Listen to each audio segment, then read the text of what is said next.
오늘 내용 역시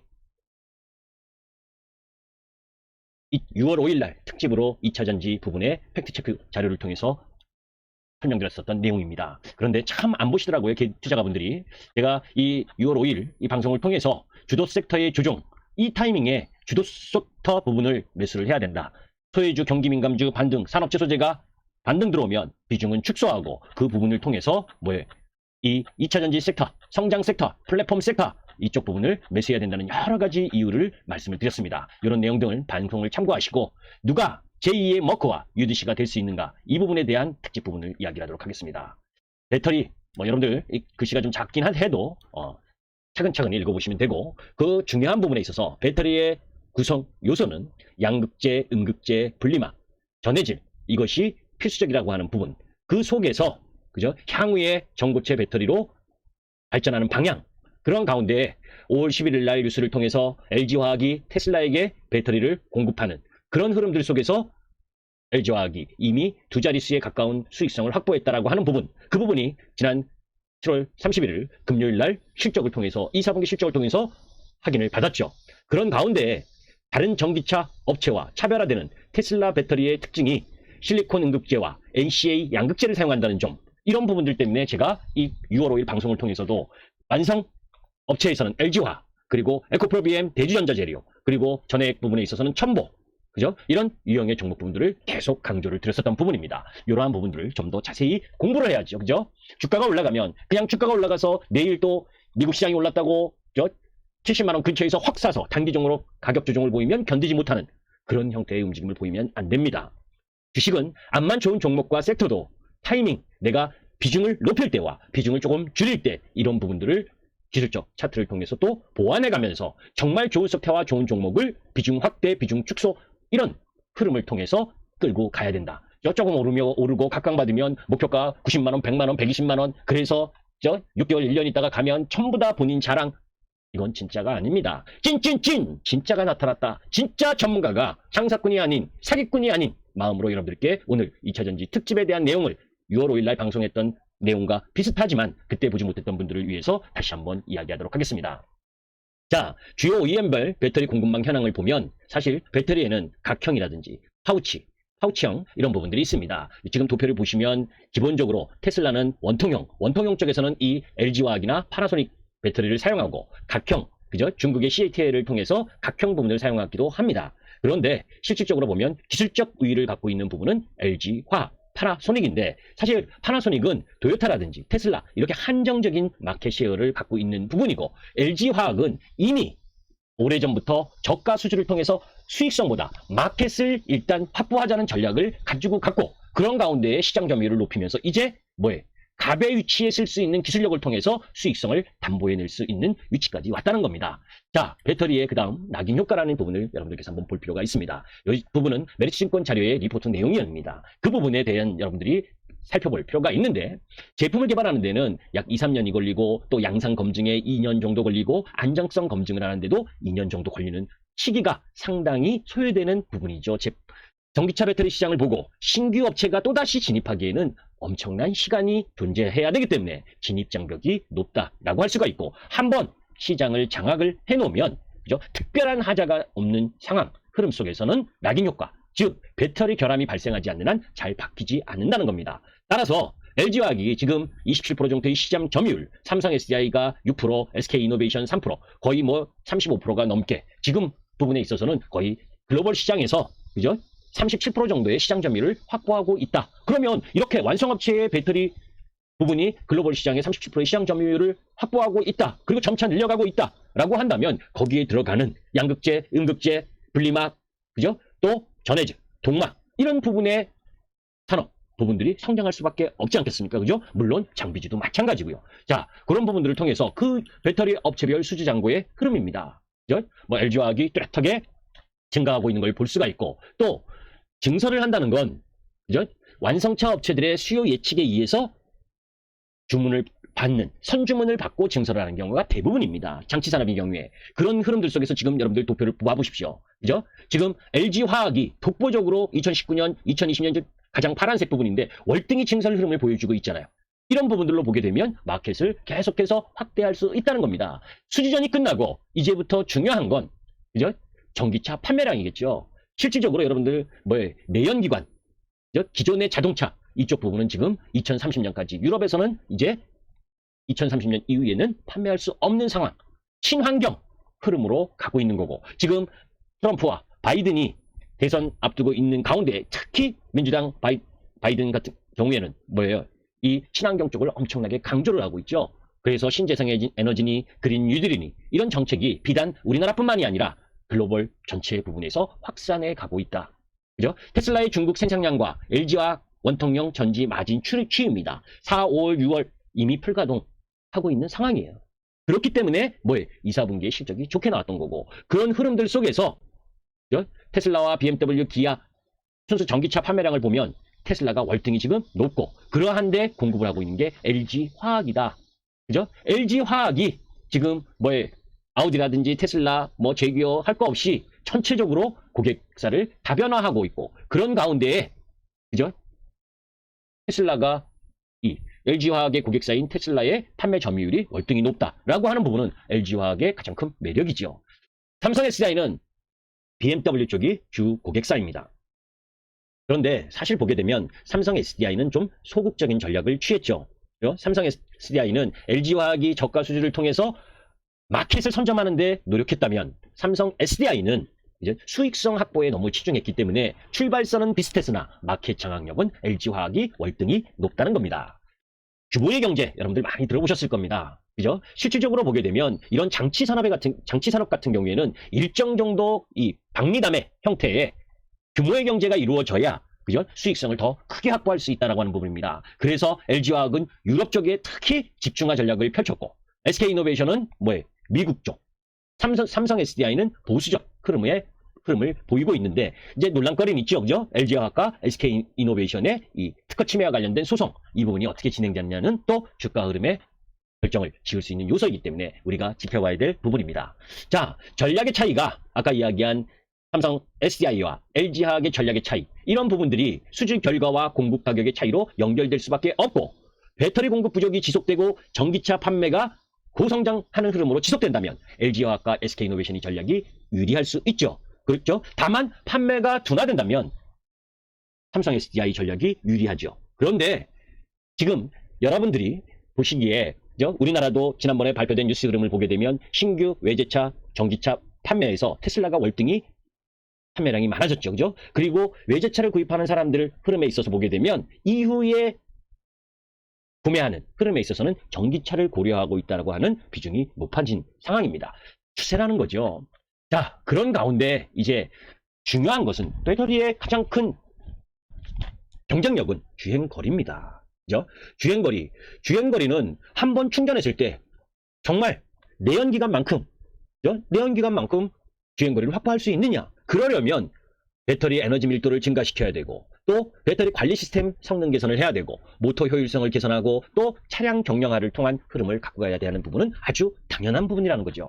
그죠? 그래서 양극재의 고도화, 그것이 필요했고, 그 첫 번째 방법이 하이니켈화, 단결정화로 진행되는 흐름으로 가고 있다. 그 속에서 에코프로비엠과 스미메터의 기술력과 레퍼런스에 기반한 주도권이 당분간 지속될 거다. 그래서 양극재 중에서 에코프로비엠이 월등하게 주가 상승률이 높다. 그죠? 대장주다. 양극재 중에서. 이 부분을 여러분들이 염두에 두고, 또 포스코 케미칼도 이후에 지난 6월에 기술 개발을 통해서 주행거리 600km의 양극재를 개발했다라고 하는 부분이 나왔죠. 그런 부분들을 통해 보게 되면 양극재 쪽에서 에코프로비엠과 그리고 이 포스코 케미칼 이런 쪽 라인은 계속 관심 사항이다. 이렇게 보시면 됩니다. 자, 요 자세한 내용 부분은 여러분들이 자세하게 읽어보시면 되겠고, 또 이제 음극재 부분입니다. 그죠? 양극재의 에코프로비엠이라면 음극재에선 누구냐? 그죠? 자, 실질적으로 실리콘계 실리콘계 산화물을 상용화하면서 포르쉐의 타이칸향에 공급을 한 대주전자 재료가 가장 탑핑이다라고 보시면 돼요. 기존 음극재와 실리콘 음극재의 에너지 밀도, 이 부분에 대한 차이가 있기 때문에 실리콘계로 넘어가는 흐름으로 갈 수밖에 없는 거죠. 여러분들 이 방전 용량이나 이런 흐름들 보게 되면 이 실리콘계가 상당히 유리한데, 수명적인 부면에서는, 그러니까 오래 사용하느냐 그렇지 못하느냐 하는 부분에 있어서는 조금 단점은 있습니다. 그런데 그 단점보다는 오히려 뭐에 장점의 효율성이 더 크기 때문에 음극재 쪽에서는 대주전자재료가 각광을 받는 부분이고, 대주전자재료의 실리콘 산화물 이런 쪽 부분들 속에서 삼성 SDI는 실리콘 카본을 이용하고 있다는 점도 여러분들이 주안점으로 봐야겠죠. 자, 또 동막 부분입니다. 동막에 있어서는 누가 더 얇게 만들 거냐, 그죠? 그것이 에너지 밀도에 기여를 하기 때문에 롱기스트 누가 더 길게 만들 수 있느냐, 길어야 생산 원가 절감을 통한 효율성을 증가시킬 수 있기 때문에, 또 와이드스트 누가 더 넓게 만들 수 있느냐, 이 역시 원가 절감에 기여하는 부분이죠. 이런 배터리 종막 제조 과정 부분을 보게 되면 원재료, 그죠? 그 고순도의 구리선 원재료를 가지고 탱크 내에서 용해를 하고, 그죠? 그 속에서 전기 도금을 하고 커팅을 하고 그리고 검사 및 출하를 하고, 그런 흐름들 속에서 누가 제품의 불량 없이 만들어낼 수 있느냐, 그죠? 거기서는 SKC, 그죠? 통막 부분에 있어서는 SKC나 일진 머티리얼즈, 이 두 종목 부분을 여러분들이 잘 보셔야 되는 부분입니다. 자, 분리막 부분에 있어서도 더 얇게, 더 안전하게 누가 더 잘 만드느냐 하는 부분인데, 분리막 쪽에 있어서는 조금 그 경쟁 이 강도가 좀 약하다라고 보기 때문에 저는 관심을 잘 두고 있지 않습니다. 또 거기에 전해액이죠. 그죠? 전해액은 리튬이온을 양극과 음극에 전달하는 통로 역할을 한다. 보온과 저온에서의 사용 환경을 확대하고 양극과 음극을 보호하고 과충전이라든지 과방전 이런 부분들을 방지하는 역할을 하기 때문에 상당히 중요하다.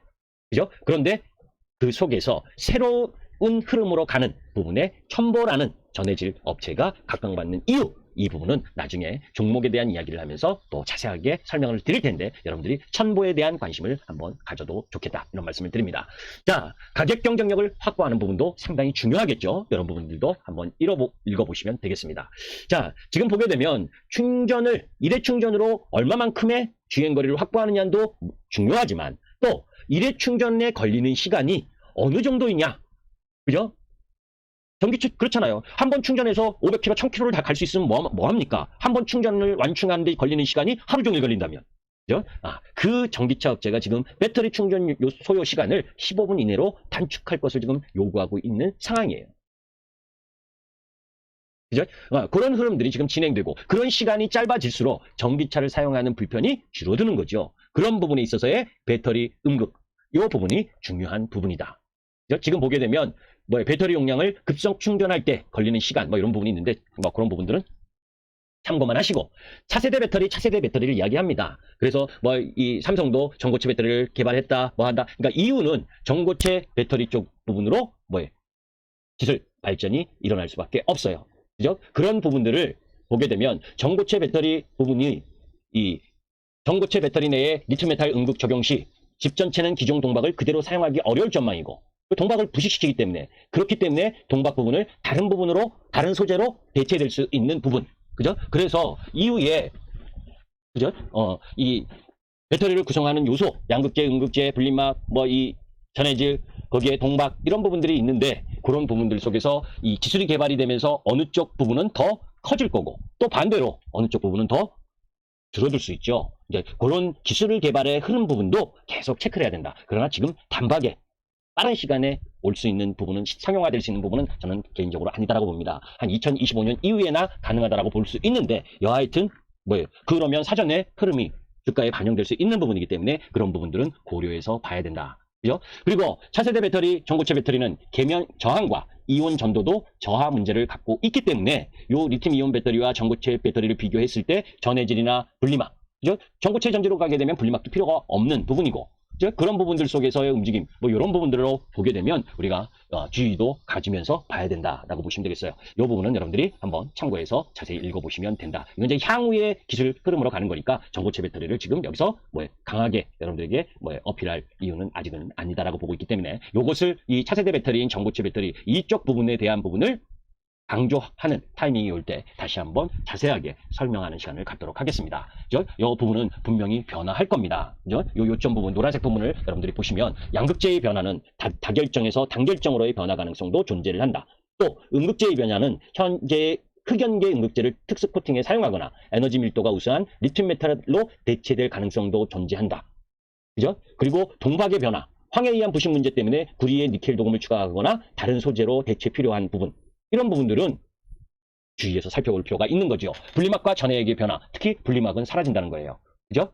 그런 부분들을 볼 필요가 있다. 그러니까 섹터가 뭐예요?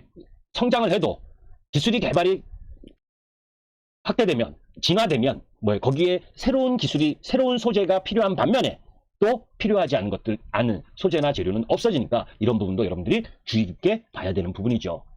자, 거기에 주요 배터리의 소재의 서플라인 체인입니다. LG화학이 잘 나가면 LG화학에 공급하고 있는 소재 업체들도 잘 갈 수밖에 없겠죠. 그죠? 양극재 쪽에서는 LG화학의 포스코케미칼이나 LNF 이쪽이 공급하고 있고, 음극재는 포스코케미칼, 그죠? 거기에 동박 부분에 있어서는 SKC나 일진머티리얼즈, 실리콘계 첨가물 부분에 있어서는 대주전자재료, 대주전자재료는 SK이노베이션도 함께 들어가고 있죠. 포스코케미칼 음극재는 LG화학과 SK이노베이션 같이 가고 있고, 동박 부분에 있어서는 일진머티리얼즈가 LG화학과 삼성 SDI에 같이 들어가고 있고, 이런 부분에 마켓을 확장이, 지금 시장 점유율 글로벌 시장 1위가 누구예요? LG화학이잖아요. 그죠? 그 LG화학 부분에 주 공급하고 있는, 독보적으로 공급하고 있는 부분, 그게 대주전자 재료. 그래서 잘 나가는 거다. 그죠? 이 배터리 생산 과정입니다. 급한 단계에서, 그죠? 혼합을 하고, 코팅을 하고, 압연을 하고, 시팅을 하고, 건조를 하고, 또 조립 단계에서는 건취, 적재, 조립, 전액 주입, 밀봉, 그리고 화성 단계, 고온 상온에서 또 충방전, 검수, 외관 포장, 또 이 배터리를 잘 만들었느냐, 잘 못 만들었느냐, 이거를 검사하는 것도 필요하죠. 그 검사하는 데에 독보적인 기술을 갖추고 있는 엑스레이 업체가 이노메트리다. 그죠? 그래서 SK이노베이션이 이노베트리를 인수한 해 만에 뭐 이런 뉴스도 나오고 있는 부분이 그러한 부분이라는 것도 여러분들이 이어보셨으면 좋겠습니다. 자, 그런 가운데에 LCD TV 산업 내 그 사례를 한번 예로 보게 되면, 그죠? 요새 잘 나가는 반도체 소부장 이쪽 라인에서 국내 독립 세미캠이 있는 부분처럼, 그죠? 이런 항상 높은 진입 장벽을 바탕으로 핵심 소재를 공급하는 머크가 침체된 TV 시장에서도 두 자릿수 수익성을 유지할 수 있는 배경, 이런 부분들은 결국 뭐예요? 높은 진입 장벽을 갖고 핵심 소재를 공급하는 업체는 고객보다 더 돈을 벌 수 있다는 것을 보여준 사례라는 겁니다. 또 OLED 산업 내에서도 UDC 사례는 있었어요. 그죠? 마찬가지. 이런 흐름들로 봤을 때 그 다음은 누구냐? 결론이잖아요. 이런 2차전지 흐름의 완성체와 거기에 들어가는 양극재, 음극재, 분리막, 전해질, 동막, 이런 부분들이 있는데, 그런 무수한 업체들 속에서 결국 1인자가 될 수 있는 부분은 누굴 것이냐? 라고 하는 부분을 염두에 둬야죠. 그죠? 그 다음 타자가 누구냐? 탑픽이 누구냐? 강력한 기술력. 그 기술력을 바탕으로 한 특허. 그러면서 진입장벽이 높은 부분. 그것이 중요하죠. 그죠? 실리콘 음극재는 아직 개화도 되지 않은 상태라고 보면 됩니다. 대주전자 재료. 그죠? 이 원통과 각형에 비해 내구성이 취약한 파우치에 실리콘 음극재를 처음으로 상용화시킨 게 대주전자 재료예요. 그러니까 대주전자 재료가 잘 나갈 수밖에 없고, 또 NCA 양극재에서 스미모터와 에코프로비엠이 독과점입니다. 스미모터가 조금 높죠. 52%고 에코프로비엠이 34%. 이런 부분들을 여러분들이 공부해서 알고 있다면 그 종목을 그냥 조정이 나온다고 두려워할 이유도 없고, 오히려 조정은 매수의 기회고, 세계 3, 4일 올라오면 그때는 비중을 조금 줄였다가 또 다시 사고, 이런 기술적 흐름을 같이 병행해서 간다면 양호하겠죠. 그죠? 자, 에코프로비엠의 진입 장벽입니다. 이것도 NCA와 NCM을 모두 생산하는 업체. 그것이 에코프로비엠이 유일하다. 왜 좋은지를 알겠죠? 왜 에코프로비엠이 더 센지를 알고 봐야 시세 움직임을 예측해낼 수 있고 또 대응할 수 있다는 거예요. 대주전자 재료도 마찬가지입니다. 실리콘 단점을 극복하고 경쟁사 대비 고효율 실리콘 양산하고 개발하고 있다. 경쟁사는 효율이 70%대에 머물러 있는데 대주전자 재료는 효율이 80% 소재를 양산 중이고, 더 나아가 85% 소재 개발하고 있는 중이고, 그런 소재를 승인받는데 2년 정도의 시간이 걸리는데 그 진입장벽이 높을 수밖에 없잖아요. 그죠? 그런 부분들을 여러분들이 보면서 매매 전략을 함께 갖고 갈 필요가 있다. 또 그것뿐만이 아니라 또 장비도 있죠. 그죠? 장비 부분에서 P&E 솔루션이나 CIS, PNT, 뭐 여러분들 잘 그 장비 업체 부분들을 살펴볼 필요가 있다라고 보시면 됩니다. 그래서 전체적으로 장비 업체 리스트는 이런 부분들이고, 그리고 국내 배터리 장비 업체의 밸류에이션 부분은 6월 5일 기준이니까 조금 지금 시기적으로는 좀 그거였죠. 그런데 이 자료를 너무 자세하게 잘 만든 자료였고, 또 제가 이 방송을 통해서도 머니투데이 방송 매주 금요일 날 10시에 MTN 방송, 그 라이브 방송에서 이 자료 부분을 6월 5일 날 특집으로 소개시켜 드린 적이 있어요. 그걸 다시 한번 지금 유튜브로 이야기하고 있는 중인 겁니다. 아까 이야기했던 배터리 제조 공정과 또 2차 전지 타입별 구조 및 세부 공정인데 뭐 이렇게까지 자세하게 알 필요 알면 좋겠지만 이런 식으로 2차 전지 부분이 제조가 되고 있구나. 그죠? 적어도 가장 글로벌 시장과 우리 시장에서 가장 핫하고 가장 세게 상승하고 앞으로도 더 상승할 수 있는 섹터에 대한 공부도 안 하고 그냥 저거 좋아요. 저 종목이 좋아요. 그래서 저 종목 샀다가 조정받으면 그 종목에 대한 제대로에 대한 인식이 없으니까 견뎌낼 수도 없고 왜 올라가는지 저기 맨날 떨어진 철강 조선 그런 주식 세타 보지 말라고 하잖아요. 그죠? 그런 부분들은 이런 유형의 종목 부분들을 어떻게 매매 타이밍을 갖고 갈 거냐. 그죠? 좋은 종목이다, 좋은 섹터다라고 해서 뭐 일직선으로 쫙 올라가는 게 아니잖아요. 주가는 파동을 그리면서 갑니다. 그죠? 에베레스트 산을 한 번에 출발해서 정상까지 쉬지 않고 올라갈 수 없듯이 주가도 상승하면서 쉬었다가 조정이라는 걸 받았다가 또다시 상승하는 흐름을 갖고 가는 겁니다. 그죠? 그럴 때 조정 때 내가 매수할 수 있는 힘을 가지려면 주식의 가격을 결정하는 요소는 결국 펀더멘탈이고 그 펀더멘탈과 함께 그 펀더멘탈보다 앞서는 게 또 뭐예요? 법보다 무서운 주먹, 수급이죠. 그죠? 그 수급 쪽으로 외국인이나 기관의 수급이 들어오느냐, 그리고 시장이 체계적인 위험에 놓여져 있느냐 아니냐, 또 돌발 변수가 있느냐 없느냐에 따라서 흔들릴 수 있다는 것도 여러분들이 염두에 두고 봐야 되겠죠. 그죠? 이런 자세한 내용들을 여러분들이 카페 2차 전지 말고도 플랫폼과 관련주 네이버, 카카오톡, 또 삼성 바이오로직스, 셀트리온, 그리고 반도체 소부장 관련 부분에 있어서의 종목 부분들, 그리고 EUV 관련주들, 이런 내용들 제 카페에 보면 다 있어요. 자세한 내용들이. 그죠? 그런 내용들을 여러분들이 공부하셔야 됩니다. 그죠? 저 김기수는 키움증권에 있었을 때, 그죠? 키움증권에 제도권 라인에 있었을 때 9년 연속 매수 수익률을 보였고 그 상을 받았어요. 누가 키움에 나온 전문가가 키움의 1등 전문가라고 하면 그건 다 거짓말입니다. 저하고 같이 있었을 때는 김기수가 1등이었습니다. 자, 요 자세한 내용은 여러분들이 요 머니투데이 방송 MTN 카페에 요 승리투자클럽 김기수를 치시면 다 들어와서 보실 수가 있습니다. 그죠? 개인 투자가들의 승리 투자를 위한 KS 김기수 주식의 김기수입니다. 여러분들에게 도움이 되셨다면 조금 유튜브 사용에 미흡한 점이 있지만 그래도 내용적인 면에서 도움이 있다면 구독과 좋아요 부탁드립니다. 감사합니다.